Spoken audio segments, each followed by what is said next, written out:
I'm planning my 5th big bikepacking trip. And honestly, planning the route is one of the best parts. And I learned a lot. To be flexible, to plan as I go, Komoot has become my absolute favorite. It helps me build a real adventure, with scenic roads, interesting sights, local food spots, and peaceful stretches far from busy traffic. For me, it's not just about getting from point A to point B. It's about making the most of every single day on the bike. And Komoot helps me do exactly that. So in this video, I'll show you how I plan my route, step by step, and how you can use Komoot to build your own unforgettable journey. Let's get started. Planning the route. Let's get started by clicking Routes and then Plan New Route. You can either click directly on the map or use the search function. I'll enter Paris Airport as the starting point and Lisbon as the destination. Komoot now calculates a route of around 2,000 kilometers. You can see the total elevation gain and an estimated time for the ride. By default, Komoot selects the best route based on your activity. But you can choose the sport type: gravel, mountain bike, road, or what I personally like best, just cycling. This option gives a perfect balance between quiet paved roads and scenic gravel sections. If you prefer only gravel or only paved roads, just select that, and Komoot will adjust the route accordingly. Next, I choose fitness level. Athletic, which assumes an average speed of around 20 km per hour for this route. You can choose to go slower or even faster. It's up to you. Checking the route details. Now we can take a closer look. Komoot tells us what kind of surface we'll be riding on: asphalt, gravel, unpaved roads, even cobblestones. Next, I choose the map view. You can use Komoot's default map, satellite view, or, if you have premium, my favorite, the cycling-specific map.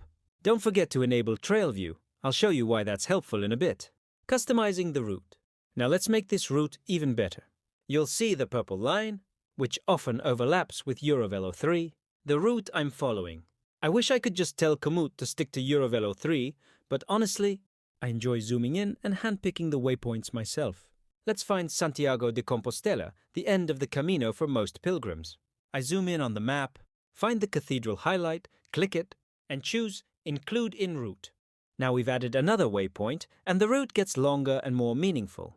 Zooming out, I continue following the purple Eurovelo 3 line.